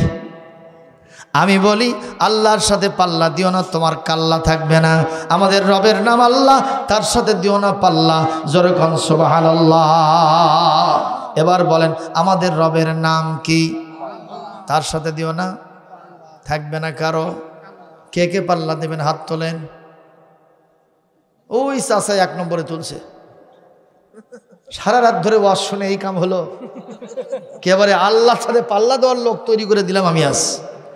কি শামসু ভাই, পুরোটাই ব্যর্থ। জোরে কর নাউজুবিল্লাহ। আমরা কি আল্লাহর সাথে পাল্লা দেব? ফেরাউন দিয়েছিল, নমরুদ দিয়েছিল, আবু জেহেল্লা দিয়েছিল, ওরা কি আছে না কাল্লা গেছে? ঠিক না বে ঠিক? সর্বশেষ টাকলা মুরাদ দিয়েছিল, ওই আছে না গেছে? ওটাও গেছে। আরে আপনারা বলবেন যে হুজুর এখনো বাঁচে আছে, তাও গেল কেমনে? আরে যে চেয়ারে বসার অভ্যাস আছে, তার যদি ৫ তলে চেয়ার না থাকে, ওই বাঁচে থাকার থেকে মরাই ভালো। কথা কয় না রে বাবা। আল্লাহর সাথে কেউ পাল্লা দিবে না। ছোট্ট একটা কথা বলে যায়। একটা লোক ফাঁদ দিয়ে বক মারতে গেছে। কি দিয়ে কি মারতে গেছে? জোরে কর। সকাল থেকে দুপুর পর্যন্ত বসে আছে, কিন্তু বক ধরে না, ফাঁদের মধ্যে বক পড়ে না। দুপুর সময় চিন্তা করলে আর তো বসে থাকা যায় না, একটু দেখি টেকনিক করি তো কিছু হয় নাকি। ওই এখন আসরের নামাজের আগ দিয়ে একটা শায়রি বলতেছে, একটা বগা দে রে হে মাওলা, একটা বগা দে, খাসি দিয়া মিলাদ দেব গ্রামের মসজিদে। এই মানুষ না সিটার? সিটারই করতেছে কার সাথে? তার মানে আল্লাহর সাথে কি দিচ্ছে? আল্লাহ দিচ্ছে। কথা কোন ঠিক না বে ঠিক? একটা বগা দে রে হে মাওলা, একটা বগা দে, খাসি দিয়া মিলাদ দেব গ্রামের মসজিদে। একবার, দুইবার, তিনবার বলতে বলতে একটা বগা ধরা দেছে। এখন ওইটা নিয়ে আগি দিবি পাল্লা দিচ্ছে। বলতেছে, আমার নাম খোকা, আল্লাহ দিছি ধোকা, বানাসি বোকা, কামটাও করছে সোকা। ও আল্লাহ, তুমি কেমনে বুঝলে 1 পোয়া 250 গ্রামের একটা বক পাওয়ার পরে আমি 10 কেজি ওজনের 10,000 টাকার একটা খাসি আমি মিলাদ দিব? এটা তুমি কেমনে বুঝলে? আমার নাম খোকা, আল্লাহ দিছি ধোকা, বানাইছে বোকা, কামটাও করছে সোকা, আমি কখনো বকরি আর খাসি দিয়ে মিলাদ দেব? ওই বাড়িতে গিয়ে ওই বকটা নিয়ে খালি খেলা করে আর ওই কথাগুলো কয়। আল্লাহ পাক বলেন, আমি যদি কাউকে সাইজ করতে চাই, আমার কোনো জেনারেল লাগে না। কথা কয় না? আহা, ইন্নাল্লাহ লা ইস্তাহি আন ইয়াদরিবা মাসালাম মা বাউদাতান ফামা ফাওকাহা। কোরআনে আছে না নাই? সূরা আল বাকারা আল্লাহ পাক বলেন, আমি পৃথিবীর মশা দিয়া যত উদাহরণ সেট করতে পারি, মশার মাধ্যমে যত ভূমিকা পালন করতে পারি, আমি মশা দিয়া যা ঘটাইতে পারি পৃথিবীর অনেক জেনারেলরাও তাও পারে না। আমি মশার মাধ্যমে উদাহরণ দিলাম জন্য মনে করব না আল্লাহ খুব নিকৃষ্ট জিনিস দিয়ে উদাহরণ দিয়েছে। ওই মশাটাও আমার দুর্বল সৃষ্টিজীব, কিন্তু আমি আল্লাহ মশার মাধ্যমে দৃষ্টান্ত দিয়ে বললাম, খবরদার আমি আল্লাহর সাথে পাল্লা দিব না, মশা দিয়াও তোমারে সাইজ করতে পারি। তা আবার আসল মশা না, ডানা ভাঙা মশা, ল্যাংরা মশা। কথা কন, কাক সাইজ করছে? আচ্ছা, এই সাইজ কি খালি নমরুদি হয় না আমরাও হই? এই যে মশার সিজন আসলো ভাই, কিছুই করা লাগবে না, একটা চোর ধরে গোল ঘরের মধ্যে থুয়ে দেন। ওই কবি যে ভাই তোমরা রিমান্ডে নিয়ে আমাকে পাওয়ার থেকে মাথা বন্ধ থেতলে দাও, কিন্তু এরই মধ্যে আমাকে থুয়ে আজাব দিও না। কথা কন, কি কথা কি সঠিক না ঠিক? আরে খুব নজর করে কথা শোনেন। এই বকটা হাতের মধ্যে নিয়ে খেলা করেন। আল্লাহ পাক বলেন, মশারে ভোঁ করে গিয়া পেছনের সাইডে পিঠের ভিতরে ধর। পিছের ভিতরে এসে পিঠের পিছনে এসে মাঝখানে একটু হুল ফোটায় দিছে। কথা বল না কেন? মশা যদি ভোঁ ভোঁ করে আর কি ঘুম ধরে? আর ওদিকে এসে হুল ফুটায় দিয়েছে, কামড় দিয়েছে, অর্থ জ্বলে উঠছে পেছন সাইড। হাইরে এখন চুলকায় না বক ধরি, এক হাত দিয়ে বক ধরছে আর পিছন হাতে আরেকটা দিয়ে চুলকায় না, তাও খালি মশা সরে সরে যায়, আর এক জায়গায় অ্যাকশন নেছে। এই মুহূর্তে চিন্তা করলো বক আছে না যাই কথা নাই, আগে আমি মশা তাড়াই। হাতের মধ্যে বক আছে সেটা খেয়াল নাই, মশা তাড়াতে গিয়ে বক ছেড়ে দিয়ে মশা ধরতে নেছে, বকটা ভুরুত করে পালাইয়া চলে গেছে। ওই পাল্লা দিল আল্লাহর সাথে, আর কাল্লা থাকলো না। জোরে কন ঠিক কিনা? ভাইরা আমার, এইবার হযরত মুসা আল্লাহ বললেন, হে মুসা, আমি বললাম তোমার হাতের মধ্যে ওইটা কি, আর তুমি একবারে এতগুলো কথা কও কেন? ঠিক না ঠিক? এর মধ্যে একটা কিন্তু আছে না নাই? এই জন্যই তো তাফসির শোনা লাগে, এই জন্যই তো মাদ্রাসায় ছাত্র ভর্তি করা লাগে। তাফসির ছাড়া কোরআন বোঝা যায় না। ঠিক না ঠিক? আপনারা অনেকে মনে করেন যে ইমামদের দরকার নাই, খালি কোরআন আর সহিহ হাদিস পড়ব আর আমল করব। কিন্তু ডাক্তার ছাড়া যদি আপনি ওষুধ, খালি ওষুধ দোকানে আছে, হাতে আছে প্রেসক্রিপশন, খালি সোনাম সমানে নিচ্ছেন আর দোস্ত মতো খাচ্ছেন, আপনার রোগ সারবে? জনগণ সারবে? স্পেশালিস্ট ডাক্তারের দরকার আছে, যিনি আপনাকে বলে দেবে এতটার সময় এটা খাও, এরপরে এটা খাও, এরপরে এই নিয়ম মানো, সেই মানো। এগুলো যদি আপনি ফলো করেন তাহলে আপনার রোগ সারিতে পারে। ব্যবস্থা করবেন কে? আমরা বাংলা ভাষাভাষী মানুষ, বাংলায় ঠিক মতো জানি না। আল কোরআন হচ্ছে আরবি ভাষা, যেটার জাওয়ামিউল কালাম, একটা শব্দের অনেকগুলি অর্থ হয়। কথা কোন ঠিক তবে ঠিক? আর আমি একাই আমল করব কোরআন হাদিস থেকে সম্ভব নয়। এজন্যই আল্লাহ বলেন, ফাতাবিরু উলিল আবসার, এই পৃথিবীর যারা জ্ঞান সম্পন্ন চক্ষুষ্মাস মানুষ, আমার কোরআন নিয়ে গবেষণা করো, এইটার মাধ্যমে মানুষকে ইসলাম পালন করা সহজ করে দাও। সুবহানাল্লাহ। কষ্ট পাইলেন? কষ্ট পাইলেন? মুসা আলাইহিস সালাম এত কথা একবারে কেন বললেন? বিষয়টা হলো, ভালো করে বুঝেন। প্রেমিক যদি প্রেমিকাকে রাতের কোনো আধারে কোথাও দেখা পাওয়া যায়, এরকম প্রেমিক এখনো আছে না? এখন যদি কেউ না থাকে, 14ই ফেব্রুয়ারিতে একটু রাস্তাঘাটে যাইন, এইরকম প্রেমিক আছে না নাই? এতই সিটের এরা, সারা রাত মশা কামড়াছে, ওই এখন চিঠি লিখে দিছে, অময় প্রেয়সী, আমি তোমাকে এত ভালোবাসি, আমার শরীরের রক্ত কাটে কাটে তোমাকে চিঠি লিখে দিলাম। অথচ চামোটা যুবক মশুরি নাই, জন্মের মশা কামড়াছে, ওইটা দিয়ে চিঠি লিখছে। কি চিটারি করতেছে আপনি চিন্তা করেন। এইরকম আশেকার মাসুকার যদি দেখা হয়ে যায়, কথার সিলসিলা তাড়াতাড়ি বন্ধ হোক, এটা কি কেউ চায়? কথা কয় না, চায়। রাতের আধারে দেখা হয়েছে, ও ওর বাড়ির থেকে এসছে, আপনি একটু বাড়ির সামনে এগিয়ে গেছেন, তাই বলে যুবকরা আবার এই কাম করো না। এটা আমি উদাহরণ দিচ্ছি, ঠিক ধরে ঠিক কর, এটা করা যাবে না। অবৈধ প্রেম ইসলামে জায়েজ, বিবাহ বহির্ভূত কোন মেয়ের সাথে অবৈধ সম্পর্ক ইসলাম হারাম করেছে। জেনা হবে, জোরে কোন ঠিক কিনা? সেই জেনা আমার দেশে কি বাড়ছে না কমছে?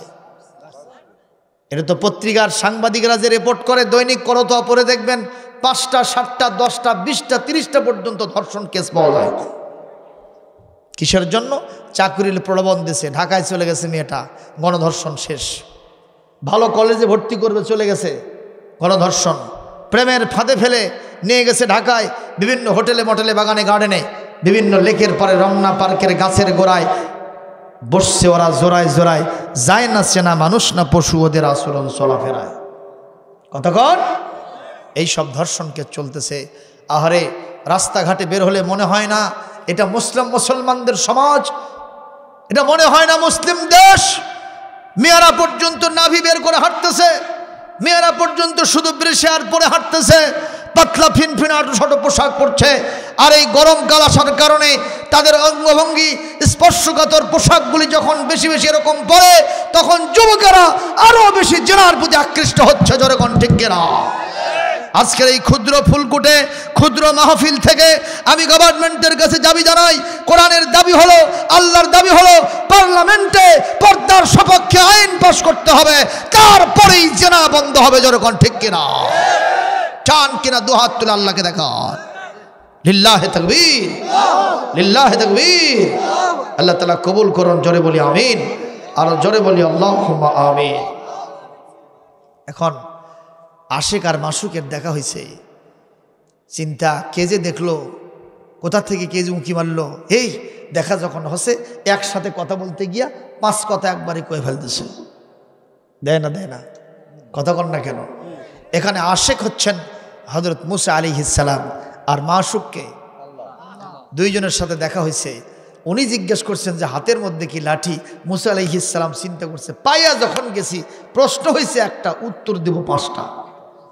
সুবহানাল্লাহ। আগামীকাল আরো জোরে কর মিয়া। তাহলে মুসা আলাইহিস সালাম নীতি বিরুদ্ধ কাজ করেন নাই। তো এখন এই লাঠি বলে, এলে লাঠি কি করছে? আলকিহা ইয়া মুসা। ফেরাউন যখন কিছু দেখতে চাইছে, ফেরাউনের সামনে তুমি লাঠি ফেলে দাও। মুসা আলাইহিস সালাম লাঠি ফেলে দিলেন। লাঠি কি লাঠি থাকলো? কি হলো? খালি সাপ না, হিয়া হাইয়াতুন তাসআ, একটা কঠিন বড় অজগর সাপ হয়ে গেছে। সুবহানাল্লাহ, জোরে কর। কত বড় সাপ!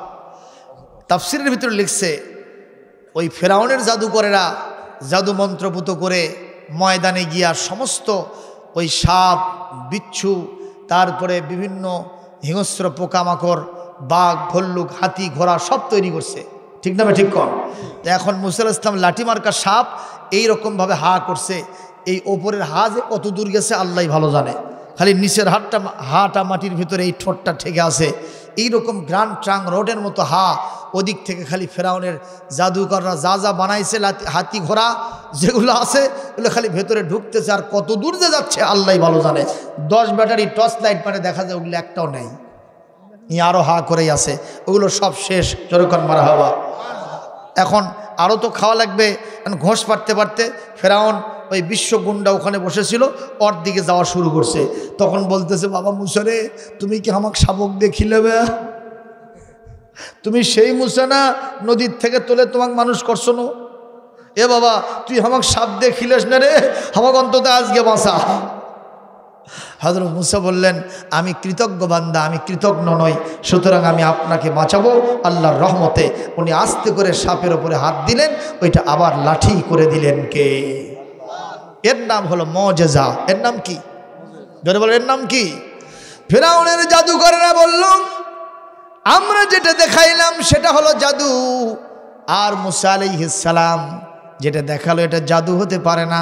কারণ জাদু যদি হতো, আমাদের জাদুগুলোকে কেমনে খাইলো? কথা কয় না। একটা মানুষ কি আর একটা মানুষকে খাইতে পারে? খাইতে হলে বাঘ হওয়া লাগবে। ঠিক না? ঠিক কম। সুতরাং আমরা যেটা দেখাইছি এটা জাদু, আর ফেরাউনের কি বলে মুসা আলাইহিস সালাম যেটা দেখাইছেন এটা যদি হয়, জাদুর দাদা হবে। মারহাবা কোন? এই অবস্থা দেখে ফাউলকিয়াস সাহারাতু সাজিদিন ক্বালু আমান্না বিরাব্বিল আলামিন। সবগুলো জাদুকর, ফেরাউনের জাদুকর ফেরাউনের সামনেই আল্লাহর জন্য সেজদায় পড়ে গেছে। জোরে কর, জোরে কর। আরবিতে বাবে এফআলে যখন কোনো শব্দ যায় এটা মুতাআদ্দির ফায়দা দেয়, আরবি গ্রামারের কায়দা। তো উলকিয়া এটা হলো বাবে এফআলের শব্দ, মাজি মজহুলের সিগা। ফাউলকিয়া, ওরা নিজেরাই সেজদায় পড়লো না, সেজদায় ফেলে দেওয়া হলো। সুবহানাল্লাহ। কে ফেলে দিলেন? কেন ফেলে দিলেন? এখানেও সিগনিফিক্যান্স ব্যাখ্যা তাফসীর আছে। মুসা আলাইহিস সালাম যখন ময়দানে আসছিলেন, ফেরাউনের জাদুকরেরা মুসার চেহারা দেখে ওরা চিন্তা করলো আমাদের কাছে, আমাদের সাথে ওনার তুলনা হয় না, উনি অনেক বড় মাপের মানুষ, শরীফ মানুষ, ভদ্র মানুষ, সম্মানী মানুষ, মুআজ্জাজ মুকাররম মানুষ, সুতরাং তার সাথে মাতব্বরি করা ঠিক হবে না। ফেরাউনের জাদুকররা বলল, মুসা রে, জাদু কি আপনি আগে দেখাবেন না আমরা আগে দেখাবো? হযরত মুসা বললেন, আমরা আল্লাহর নবী, পৃথিবীতে ন্যায় বিচার কায়েমের জন্য আসছি, শান্তি প্রতিষ্ঠার জন্য আসছি, আগে আমরা আক্রমণ করব না, আক্রান্ত হলে পরে আস্তে করে শুধু জবাব দেব। আল্লাহ পাক বলেন, আমার নবীর সাথে ফেরাউনের জাদুকররা এতটুকুন যে আদব প্রদর্শন করেছিল, এতটুকু সম্মান দেখাইছিল, এই জন্য দুনিয়ার শ্রেষ্ঠ নিয়ামত ঈমান নামক মহা সম্পদ আমি তোমাদেরকে দিয়ে দিলাম। এই জন্য আদবে ইনসাম, বেদবে কি যেরকম আলেম ওলামার সাথে চোখ রাঙায়া, চোখ মোটা করে কথা বলবেন না। আলেমরা হলো নবীদের ওয়ারিস, যেরকম ঠিক না বে ঠিক? এই সব হলো মুজিজা। আমি আমার নবীর একটা মুজিজা বলে শেষ করে দিব। বিশ্ব নবী সাল্লাল্লাহু আলাইহি ওয়াসাল্লাম যখন মক্কা থেকে মদিনায় হিজরত করতেছিলেন, আমার শামসু ভাই বলেছিলেন মাদানী জিন্দেগি নিয়ে একটু কথা বলবেন। আগেও মাদানী জিন্দেগির কথা বলেছি, এখন সামান্য একটু বলে শেষ করে দেব। আমার নবীজি যখন হযরত আবু বকরের সাথে চলে যাচ্ছিলেন, কোথায়? মক্কা থেকে কোথায়? মদিনায়। যখন যাচ্ছিলেন, তাদের সাথে খাদ্য রসদ যা ছিল সব শেষ হয়ে গেছে, এখন তারা ক্ষুধার্ত অবস্থা। বিশ্বনবী যখন যান, রাস্তার মধ্যে মরুভূমির ভিতরে একটা ঝুপড়ি দেখতে পান। আল্লাহর নবী সাল্লাল্লাহু আলাইহি ওয়াসাল্লাম জিজ্ঞেস করেন, আবু বকর, এই ঝুপড়ির মধ্যে কে থাকে? উনি খোঁজ খবর নিয়ে এসে দেখলেন উম্মে মাবাদ নামক এক মহিলা বসবাস করে, বৃদ্ধা মহিলা বসবাস করে। হযরতে আবু বকর সিদ্দিক রাদিয়াল্লাহু তাআলা আনহু খবর নিয়ে দেখলেন উম্মে মাবাদ বাড়িতে আছে, কিন্তু আবু মাবাদ বাড়িতে নাই। আল্লাহর নবী এক পা দুপা করে বুড়িমার সাথে কথা বলার জন্য অনুমতি নিয়ে ভেতরে ঢুকলেন। বুড়িমাকে জিজ্ঞেস করলেন, এই যে তোমার ঘরের ভিতরে, তোমার সুন্দর একটা ঘরের মধ্যে কিছু সংখ্যক সাগি দেখা যায়, এই সাগিগুলা এখানে আছে, এগুলো কার? বলে এগুলো আমার। বলে আরগুলো কোথায়? বলে যেগুলো ভালো ভালো এগুলো নিয়ে আবু মাবাদ ওই মরুভূমির ভিতরে পাথর চাটার জন্য, একটু ঘাস খাওয়ানোর জন্য বাইরে চলে গেছে। এগুলো জীর্ণ শীর্ণ, এগুলো নড়াচড়া করতে পারে না, এগুলো এখন মরণাপন্ন অবস্থা, এগুলো জীর্ণ দশা, এগুলো একবারে কারিবুল মৌতের শেষ প্রান্ত পৌঁছে গেছে। এই কথা বলাও সারা বিশ্বনবী সাল্লাল্লাহু আলাইহি ওয়াসাল্লাম বললেন, আমরা তো ক্ষুধার্ত, যদি তুমি অনুমতি দাও আমি আস্তে করে ওই সাগি যেখানে সবচেয়ে বেশি দুর্বল, আমি ওই দুর্বল সাগির ওলান ধরে একটু টান দেব, এখান থেকে যে দুধ বের হবে এই দুধটা কিছু অংশ আমি নেব আর তোমাকেও দিয়ে দেব, আমি যতটুকু নিব এর বিনিময়ে আমি তোমাকে পয়সা দিব। সহি ঘটনা, সিরাতের সহি যত গ্রন্থ সবগুলোতে আপনি পাবেন। সুবহানাল্লাহ। বুড়ি বলতেছে, বাবা তোমার মাথাত কিছু আছে? আমার নবী বলতেছে, তোমার মাথাত কিছু আছে? কয় কেন? এগুলো দুর্বল, এগুলো জীর্ণ শীর্ণ, ময়দানে যেতে পারে না, তাই আবু মাবাদ ওগুলো রেখে ভালোগুলো নিয়ে গেছে ময়দানে। চিন্তা করলো যে ওরা কখন যে মরে, ওই মরণের অপেক্ষায় আমি ওদেরকে রেখে দিছি। আর তুমি টান মারলে আর দুধ বাড়ালে এতই সোজা কথা, বুঝতেছেন? নবীজি বললেন, উম্মে মাবাদ যদি তুমি পারমিশন দাও আমি চেষ্টা করে দেখতে পারি। চেষ্টা করে বলে, তোমার যা ইচ্ছা করো, তোমার মাথায় কোনো ঘিলু নাই, কথা বললেও বুঝবে না, তোমাকে ওটা ছাড়িয়ে দিলাম, প্রয়োজনে কান্দত করে নিয়ে চলে যাও। আমার জঞ্জাল মিটে যাবে। ঠিক না ঠিক? আল্লাহ নবী বললেন, না আমি নেব না, আমি শুধু দুধটা দহন করব। হযরত আবু বকরকে বললেন, বুড়িমাক বলো বড় একটা ভাণ্ড দিক। আবু বকর যে বলছে যে বড় একটা ভাণ্ড দেন, একটা বালতি দেন। কে বড় বালতি কি করবা? দুধ দহন করে মধ্যে ঢুকাবো। তুমি আরো বড় পাগল, ওর মাথার তাও কিছু আসো, তোমার মাথায় কিছুই নেই। বলছে না, উনি সাহেব চাইলেন, নিয়ে দাও, তো পরে আসরে নিয়ে দাও। নিয়ে যে নিচে দিয়েছেন। আল্লাহ নবী সাল্লাল্লাহু আলাইহি ওয়াসাল্লাম হযরত আবু বকর নিজে রিপোর্ট করছেন, বিশ্বনবী আস্তে করে ওলানে হাত দিয়েছেন, পুরোটা ওলান দুধে পরিপূর্ণ হয়ে গেছে। আল্লাহ নবী ওলানের টান দিলেন, সঙ্গে সঙ্গে ওলান থেকে ঝরঝর করে ঝর্ণার মতো দুধগুলো বের হয়ে পুরা ভাণ্ড, পুরা বালতি ভরে গেছে, টইটম্বর হয়ে গেছে। আল্লাহ নবী এই ভাণ্ডটা সরে রেখে বুড়িকে বললেন, বুড়ি রে, তুমি আর একটা ভাণ্ড দাও। বুড়ি এই দৃশ্য দেখে আষ্টনিষ্ঠ, আজীব কি অবস্থা, কে মানুষ। এক পর্যায়ে আর একটা ভাণ্ড নিয়ে আসা হলো। আল্লাহ নবী আস্তে করে টান মারলেন, দ্বিতীয় ভাণ্ডটাও ভরে গেল। আল্লাহু আকবার বলেন। আল্লাহ নবী সাল্লাল্লাহু আলাইহি ওয়াসাল্লাম বুড়িকে পয়সা দিলেন, একটা ভাণ্ড তিনি নিজে নিলেন, আর একটা ভাণ্ড বুড়িকে দিলেন। আল্লাহ নবী এইবার হযরত আবু বকরকে সাথে নিয়ে মদিনার দিকে রওনা করেছেন। আবু মাবাদ ভালো ভালো ছাগল ভেড়াগুলো চারায় বাড়িতে যখন এসেছেন, বাড়িতে এসেই দেখেন ওর ভিতরে যেগুলো ছিল, যেগুলোকে ঘাস খেয়ে নিয়ে আসা হলো, তার থেকেও ওরা সতেজ তরু তাজা হয়ে গেছে। আল্লাহর নবীর আগমন যেখানে ঘটে সেখানে কি রহমত বরকত থাকে না থাকে না?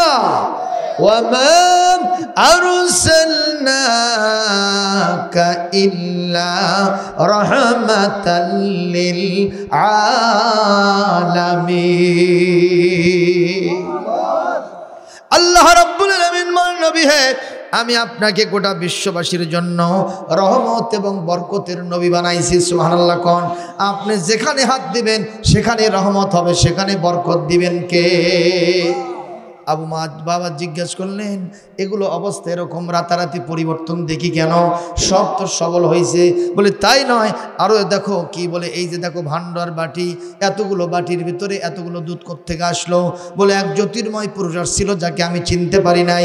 এরকম জিজ্ঞাসাবাদ করলো, আমি ছেড়ে দিয়েছিলাম, উনি আস্তে করে হাত দিয়েছেন, সঙ্গে সঙ্গে এতগুলো দুধ বের হয়ে গেছে। এই কথা বলাও সারা, আবু মাবাদের ভেতরটা পরিবর্তন হওয়া সারা। আবু মাবাদ তার স্ত্রীর কাছ থেকে ওই লোকের বিভিন্ন বৈশিষ্ট্যগুলো শোনার পরে উনি ঘোষণা দিলেন, ও তোমার মাথায় উম্মে মাবাদ, তোমার বাসায় যে লোকটা এসেছিল, এই লোক সাধারণ কোনো লোক নয়। এই লোকের খবর আমি অনেক দিন থেকে আমার কানের মধ্যে পাইতেছি। এই লোক হলো আখিরি জামানার পয়গম্বর নবী মুহাম্মদ রাসূলুল্লাহ। এ উম্মে মাবাদ, আর দেরি করা যায় না। কোথায় সেই নবী? সেই নবীর কাছে আমরা যাব। ওই নবীর পিছনে ছুটতে লাগলো। কিছু দূর যাওয়ার পর আমার সোনার নবীকে তারা স্বামী স্ত্রী মিলে পেয়েছে। হযরত আবু বকর সাক্ষী, বিশ্ব নবীর হাতে হাত দিয়া স্বামী স্ত্রী দুইজন মুসলমান হয়ে গেছে। যেরকম আল্লাহু আকবার, আরো যেরকম আল্লাহু আকবার। এ মুসলমান, বলেন তো, বিশ্ব নবী সাল্লাল্লাহু আলাইহি ওয়াসাল্লাম যে বকরির ওলান থেকে দুধ বের হন না, তারপরে উনি দুধ বের করলেন, এটা নবীজির কি? আরো যেরকম এটা কি?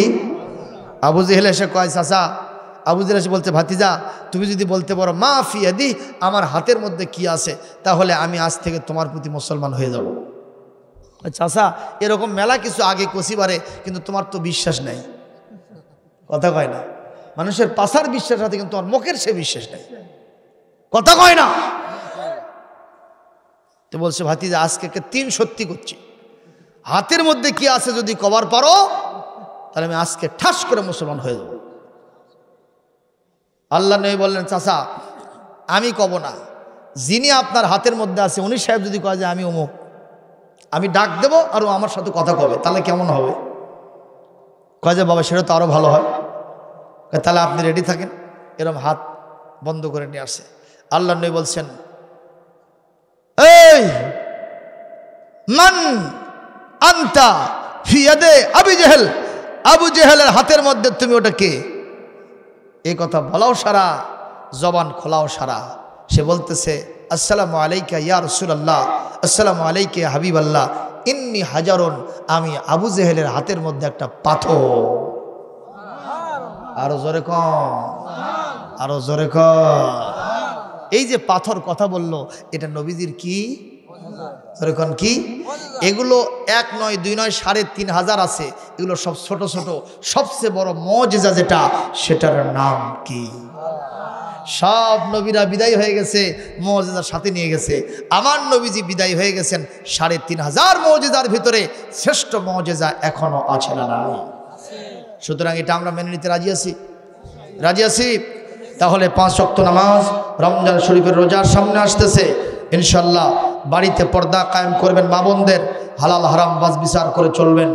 খবরদার সত্যের বিপক্ষে যাবেন না, সত্যের পক্ষে থাকবেন। আল্লাহ পাক আপনাদের জান্নাতের ফয়সালা দিয়ে দিবেন। সুবহানাল্লাহ। যুব সম্প্রদায় আয়োজন করেছে, আমি তাদেরকে মোবারকবাদ জানাই। এ মাহফিল যেন তাদের জন্য হেদায়েতের ওসিলা হয়, বলি আল্লাহুম্মা আমিন। মা বোনেরা, আপনারা পর্দায় বসে ওয়াজ শুনেছেন, 5 ওয়াক্ত নামাজ পড়বেন, রমজান শরীফের রোজা রাখবেন, ইনশাআল্লাহ পর্দার সাথে থাকবেন, বেপর্দা কখনো হবেন না। তার ভিতরে আপনার সম্মান সুখ্যাতি বাড়বে। আর স্বামী থাকলে প্রাণ ভরে স্বামীর খেদমত, বৈধ কাজে স্বামীর আনুগত্য করবেন। আল্লাহ পাক আপনাকে জান্নাতের 8টি দরজা খুলে দিবেন। সুবহানাল্লাহ।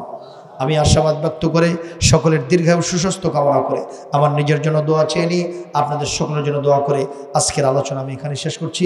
সুবহানাকাল্লাহুম্মা ওয়া বিহামদিকা আশহাদু আল্লা ইলাহা ইল্লা আনতা আস্তাগফিরুকা ওয়া আতুবু ইলাইক। আমি এখন মোনাজাত দেব, কথা হবে কিছু, একটু দরুদ ইব্রাহিম।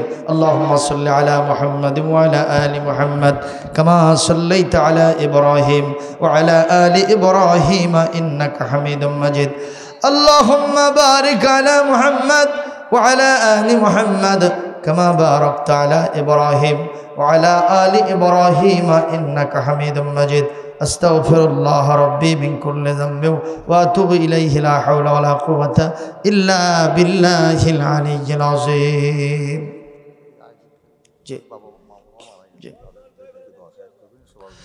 الحمد لله رب العالمين والعاقبة للمتقين والصلاة والسلام على رسوله الكريم وعلى آله وأصحابه أجمعين. ربنا ظلمنا أنفسنا وإن لم تغفر لنا وترحمنا لنكونن من الخاسرين. ক্ষুদ্র ফুলকোট যুব সমাজের উদ্যোগে হাফিজিয়া মাদ্রাসা ময়দানে আয়োজিত মাহফিল সন্ধ্যা থেকে শুরু হয়ে রাত্রি এখন 1টা পার হয়ে গেছে, চলতে থাকলো। আল্লাহ তাআলা আপনার আজিমুস শান দরবারে আজকের মাহফিলটা কবুল করে দেন। এতক্ষণ ধরে আমি গুনাহগার নালায়েক, কোরআন হাদিস থেকে যত সামান্য আলোচনা করেছি, আমি মানুষ হিসেবে ভুল ভ্রান্তি হতে পারে, ভুল কথাগুলি আমাদের স্মৃতিপট থেকে আউট করে দেন, মাফ করে দেন। আর যেগুলো সহি কথা, এগুলোর উপরে আমাদের আমলের জিন্দেগি করার তৌফিক দান করেন রব্বুল আলামিন। আজকের মাহফিল থেকে আমাদের সকলকে মাসুম বেগুনাহ নিষ্পাপ করে বাড়িতে ফিরায় নেন রব্বুল আলামিন। আজকের মাহফিলের সওয়াব দরুদ ও সালাম বিশ্ব নবীজির রওজা মুবারক মদিনা মুনাওয়ারায় পৌঁছায় দেন। तमाम পৃথিবীর মাটির নিচে যত মুমিন মুমিনাত শুয়ে আছেন তাদের আরওয়ার পরে সওয়াব পৌঁছায় দেন। খাস করে আমাদের জনম দুঃখিনী মা, আমাদের আব্বা জান যাদের দুনিয়া ছেড়ে বিদায় হয়ে গেছেন, আমাদের বাবা মার কবরগুলিকে জান্নাতের টুকরা বানায় দেন। সবাই পড়েন রব্বির হামহুমা কামা রব্বায়ানি সগীরা। আমাদের দাদা দাদি, নানা নানি, ভাই ব্রাদার, আত্মীয় স্বজন, বিবি সন্তানাদি, শ্বশুর শাশুড়ি, নিকটতম দূরতম আত্মীয় স্বজন যারা কবরে গেছেন, আজকের সওয়াব মেহেরবানি করে তাদের আরওয়ার পরে পৌঁছায় দেন। আয় আল্লাহ তাআলা, এই এলাকার বিভিন্ন পুকুর পাড়ে গোরস্থানে বাজারে হাজারো আমওয়াতগণ শুয়ে আছেন, আজকের সওয়াব তাদের আরওয়ার পরে পৌঁছায় দেন। এই মাহফিলকে তাদের সকলের জন্য নাজাতের ওসিলা বানায় দেন। আল্লাহ অনেকেই দান করেছেন, টাকা পয়সা দিয়ে সহযোগিতা করেছেন, তাদের অনেকের বাপ মা বেঁচে নাই, আত্মীয় স্বজন, ভাই ব্রাদার যারা কবরে গেছেন, বিবি বাচ্চা, আল্লাহ সকলের আরওয়ার পরে আজকের সওয়াব পৌঁছায় দেন। আল্লাহ আমার শামসুল আলম ভাই, আল্লাহ আজকের সম্মানিত সহসভাপতি মোজাম্মেল হক সাহেব, আমাদের আজকের সভাপতি আব্দুল মান্নান ভাই সহ আজকের অতিথি মণ্ডলী হাজরাত উলামায়ে কেরাম সকলকে কবুল করে নেন। মা বোনেরা পর্দায় বসে হাত তুলেছেন, মা বোনদের উপরে খাস রহমত বরকত নাজিল করেন। আল্লাহ তাআলা যারা অসুস্থ শিফা আজিলা দান করেন, স্বামীর সংসারকে সুখময় আনন্দময় করে দেন, পর্দা নসীন বানায় দেন। অবলা সরলা খাতুনে জান্নাত ফাতেমাতুজ জাহরা রাদিয়াল্লাহু তাআলা আনহার উত্তরসূরি হিসেবে কবুল করে নেন। আয় আল্লাহ, যুব সম্প্রদায় অনেক কষ্ট করে মাহফিলের ইন্তজাম করেছেন, যারা কোরআনের আয়োজন করলো তারা যেন আর যাত্রার প্যান্ডেলে না যায়, নাটক সিনেমাতে না যায়, ডান্সিং প্রোগ্রামে না যায়। আল্লাহ তাআলা এই মানুষগুলিকে, এই যুবকগুলিকে ইমাম হাসান হোসাইনের উত্তরসূরি বানায়া দেন। রব্বানা তাকাব্বাল মিন্না ইন্নাকা আনতাস সামিউল আলিম ওয়া তুব আলাইনা ইন্নাকা আনতাত তাওয়াবুর রহিম। সুবহানা রাব্বিকা রাব্বিল ইজ্জাতি আম্মা ইয়াসিফুন ওয়া সালামুন আলাল মুরসালিন ওয়ালহামদুলিল্লাহি রাব্বিল আলামিন। ওয়াজআল আখির কালামিনা ইনদাল মাউত লা ইলাহা ইল্লাল্লাহু মুহাম্মাদুর রাসূলুল্লাহ।